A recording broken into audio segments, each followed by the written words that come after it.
Saudi അറേബ്യയുടെ സാംസ്കാരിക തലസ്ഥാനമായ ജിദ്ദയിലെ അൽ ബലദിലൂടെ സഞ്ചരിക്കുമ്പോൾ ഓരോ ചുവടിലും നമുക്ക് ഇന്ത്യയുടെ ഗന്ധം അനുഭവിക്കാനാകും. നൂറ്റാണ്ടുകൾക്ക് മുൻപ് തന്നെ സമുദ്ര വ്യാപാരത്തിലൂടെയും തീർത്ഥാടനത്തിലൂടെയും ഇന്ത്യയുമായി ഉണ്ടായിരുന്ന ആഴത്തിലുള്ള ബന്ധമാണ് ഇവിടെയുള്ള ഓരോ ശിലയും പറയുന്നത്. ഇന്ത്യയുമായി അഭേദ്യമായി ബന്ധപ്പെട്ട് കിടക്കുന്ന ബലദിലെ ആ ചരിത്ര കാഴ്ചകളിലേക്ക്.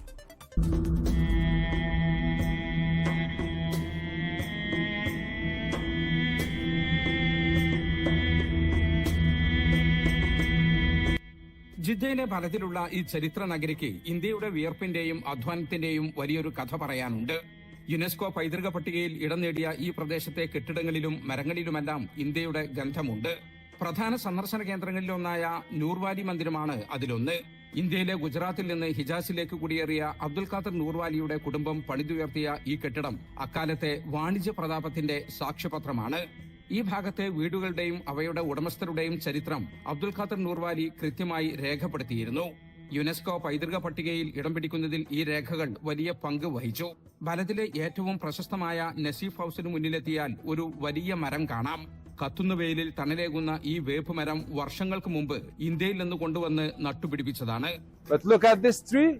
It's the actually a neem tree, as it's famous in India.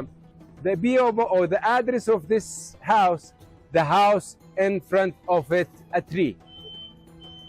Imagine, there are no house in this city, in front of it a tree except this house. ബലദിലെ പുരാതന നിർമ്മിതികളിൽ ഉപയോഗിച്ചിരിക്കുന്ന തടികളിലേക്ക് ശ്രദ്ധിച്ചാൽ അവയിൽ പലതും ഇന്ത്യയിൽ നിന്ന് കടൽ കടന്നെത്തിയതാണെന്ന് കാണാം. പ്രശസ്തമായ ഷാഫി മസ്ജിദിലും പഴയ കെട്ടിടങ്ങളിലും ഉറപ്പോടെ നിൽക്കുന്ന തേക്കുതടികൾ മലബാറിൽ നിന്നും മറ്റും കപ്പൽ വഴി എത്തിയതാണ്. The doors, for example, if you see the doors and the columns are given as a gift by an Indian female merchant who came for Hajj and gave it as a gift. You see the Indian flower on it and the Indian carving and design art. This is from India. കടൽ മാർഗം ഹജ്ജിനെത്തിയിരുന്ന Indian തീർത്ഥാടകർ കപ്പലിറങ്ങി തമ്പടിച്ചിരുന്ന സ്ഥലമുണ്ട് ബലദിൽ. അന്ന് അവർ പ്രാർത്ഥനയ്ക്കായി ആശ്രയിച്ചിരുന്ന പള്ളി മസ്ജിദുൽ ഹുനൂദ് അഥവാ Indian പള്ളി എന്നാണ് അറിയപ്പെട്ടിരുന്നത്. ഇന്നത് മസ്ജിദ് അബൂബക്കർ എന്ന പേരിൽ അറിയപ്പെടുന്നുവെങ്കിലും ആ ചുവരുകളിൽ ഇപ്പോഴും പഴയ തീർത്ഥാടകരുടെ സ്മരണകളുണ്ട്. ചരിത്രം മാത്രമല്ല, വർത്തമാനകാലത്തെ ബോളിവുഡ് വിസ്മയങ്ങളും ബലദിനെ പ്രിയപ്പെട്ടതാക്കുന്നു. സൂപ്പർ താരം ഷാറൂഖ് ഖാൻ അഭിനയിച്ച ഡങ്കി എന്ന സിനിമയിലെ ചില രംഗങ്ങൾ ചിത്രീകരിച്ചത് ഇവിടുത്തെ പുരാതന കെട്ടിടങ്ങളുടെ പശ്ചാത്തലത്തിലാണ്.